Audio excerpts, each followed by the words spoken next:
ঐতিহ্যবাহী সভা সরকারি কলেজ প্রাঙ্গণে বিশ্ব নারী উদ্যোক্তা দিবস 2025 এই মেলার সুন্দরপূর্ণ অনুষ্ঠানে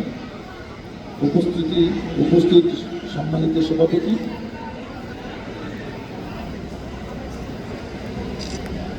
আমাদের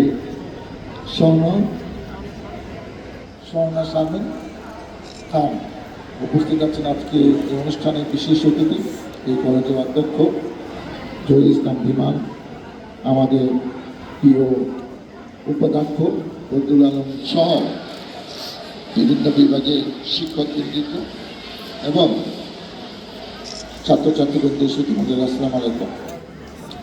1966 সালে যে কলেজটি প্রতিষ্ঠা লাভ করেছিল, আজকে হাঁটি হাঁটি পা পা করি এখানে 10টি মাস্টার্স এবং 12টি অনার্স ডিপার্টমেন্ট খোলা আছে, ডিগ্রি আছে, ইন্টারমিডিয়েটে 3000 প্লাস মাইনাস স্টুডেন্ট ভর্তি হয়েছে দুই ব্যাচে। সব মিলে 10,000-এর কম বেশি ছাত্রছাত্রী নিয়ে এই কলেজ ঢাকা 19 শাসনের মধ্যে ডিগ্রি লেভেলে, ইন্টারমিডিয়েট লেভেলে সবচেয়ে বড় প্রতিষ্ঠান। এবং একসময় আমি এই কলেজের ম্যানেজিং গভর্নর সভাপতিও দায়িত্ব পালন করেছি। এবং আমি জানি যে এই কলেজে এখন যৌক্তিক দাবি যে আরও কিছু বিভাগ খোলা দরকার এবং সেটা খোলার আগে আরও দু একটি ভবন করা দরকার, পুরোনো ভবন সংস্কার দরকার, এখানে খেলাধুলার চর্চা হওয়া দরকার, প্রতিভা বিকাশের জন্য সাংস্কৃতিক কর্মকাণ্ড এখানে খুলে দেওয়া দরকার। আমার ইচ্ছা আছে, যদি আমি যেহেতু ফেব্রুয়ারি মাসে নির্বাচন করছি, আমি 5মবারের মতো ধানের প্রতীক নিয়ে নির্বাচন করছি। আমি সকলের দোয়া চাই, সহযোগিতা চাই, সমর্থন চাই এবং ভোটে নির্বাচিত হয়ে আমরা এলাকা উন্নয়নের পাশাপাশি এই শিক্ষা প্রতিষ্ঠানগুলো যদি সুন্দরভাবে চলে, সেটাও আমাদের একটি অন্যতম দায়িত্বের মধ্যে আছে। আমার যেমন ইচ্ছা আছে যে আগামী বছরের ইলেকশনের পরে যদি নির্বাচিত হতে পারি, এখানে একটি 7 দিনব্যাপী মেলা করা। এবং আমরা দক্ষিণবঙ্গ মিত্র মজুমদারের যে অনুষ্ঠান করেছিলাম 3 দিনব্যাপী, সেখানে কিন্তু ওই মেলা চলেছে এবং বিকাল থেকে রাত পর্যন্ত সাংস্কৃতিক কর্মকাণ্ড চলেছে। আসলে সাভারে বিনোদনের জায়গা নাই। আমরা যারা রাজনীতি করি, আমরা বিনোদন বুঝি না। আমি আমার নিজের স্বার্থ বুঝি, নিজের নেতৃত্ব, কর্তৃত্ব, বাদগুলি বুঝি। হ্যাঁ, আমাকে কয়েকজন সালাম দিল, আমার ক্ষমতা কি, দাপট কি, সেইগুলো নিয়ে ব্যস্ত থাকি।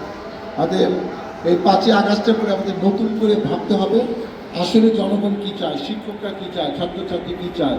এটা আমাদের নতুন করে আমাদের বোধোদয় না করলে এই দেশে কিছু হবে না। সবাই মিলে দেশটাকে গড়তে হবে। আমরা দেশটাকে এমনভাবে গড়তে চাই সকলের সহযোগিতা না, যেটা জনগণের প্রত্যাশা। যা আমার ভোট আমি দেবো, যাকে ইচ্ছে তাকে দেবো। ওই সিলমেরা বাক্স ভরে রাখবে, সেই রাজনীতি, সেই নির্বাচন আমাদের বাংলাদেশের প্রয়োজন নাই। আমি আশাবাদী এবং আমরা এটাও চাই যে এই প্রতিভা বিকাশের জন্য আগামী বছর আমরা কোনো এক সময় সাংস্কৃতিক কর্মকাণ্ড করবো। সাভার কলেজে কালচার, গান, নাচ, অভিনয়, বক্তৃতা, এই ধরনের জায়গা আছে, জাদু। এবং ঢাকার থেকে যারা সেলিব্রিটি, যাদেরকে আমরা টেলিভিশনের পর্যায়ে দেখি, বড় বড় মঞ্চে দেখি, তারা বিচারকে আসনে থাকবে। ওই প্রতিযোগিতা হবে যাতে কোনো বিতর্কে তৈরি না হয়। এটা আমরা অতীতে আমি করেছি, আবারও আমরা করতে চাই। কারণ আমরা আসলে প্রতিভা বিকাশের একটা গুরুত্বপূর্ণ জায়গা হলো শিক্ষা প্রতিষ্ঠান। আমি ক্যারেট কলেজে পড়েছি। ক্যারেট কলেজ হলো প্রতিভা বিকাশের সর্বশ্রেষ্ঠ জায়গা। তোমাকে খেলাধুলা করতে হবে, সব খেলাধুলা, কালচার অনুষ্ঠানে অংশগ্রহণ করতে হবে। যদি আমার সুযোগ থাকে, আমি ভোটে নির্বাচিত হতে পারি, সেই কাজগুলো করব। এখন আসে আজকের প্রসঙ্গ। আজকে বিশ্ব নারী উদ্যোক্তা দিবস।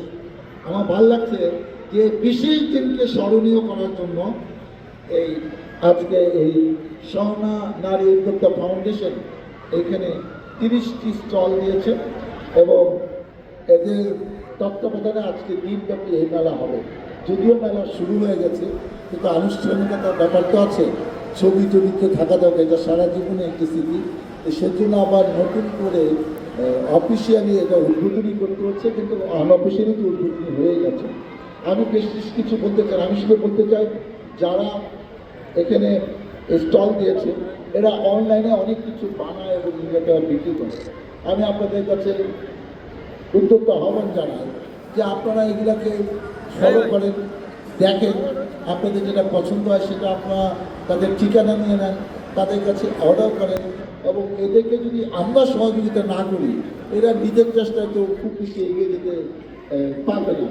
আমি এদের পাশে আছি এবং সবাইকে এদের পাশে থাকার জন্য, কারণ একটা পরিবারে একটা মহিলা, একটা মা যদি এগিয়ে আসে, এই পরিবারটা যেমন স্বাবলম্বী হয়, স্বাচ্ছন্দ্যভাবে তার সংসারটা পরিচালনা করতে পারে, পাশাপাশি কিন্তু সমাজের জন্য অনেক কাজে হয়, কারণ সেখানে করে অনেক কিছু শিখছে, সে আরও অনেক কিছু সুন্দর সুন্দর কথা বলতে পারবে। একটা স্টুডেন্টকে স্বাবলম্বী হওয়ার জন্য যা যা করার দরকার, যে তুমি লেখাপড়া শেষ করো, তারপরে তুমি চাকরি করো, নাহলে এইসব কাজও তুমি করতে পারবে। অতএব এদেরকে আমরা অবহেলিত জনগোষ্ঠীর মধ্যে না পেলে এদেরকে কাজ করাও আমি সুযোগ দিতে চাই। এই স্বর্ণা শারমিনকে, যারা এরকম নারী উদ্যোক্তা আইকন হিসাবে সবারে অনেক কিছু করছে, আমরাও তো ওইভাবে জানি না, আমি বিশ্বাস করি তাদের নেতৃত্বে অনেক ভালো কিছু হবে। আমি আনুষ্ঠানিকভাবে এই বিশ্ব নারী উদ্যোগ দিবস 2025 সবার চত্বরে এই মেলা শুভ উদ্বোধন ঘোষণা করছি। বেলুন উড়িয়ে দেওয়ার মাধ্যমে এটা আনুষ্ঠানিক পর্ব সমাপ্ত হবে।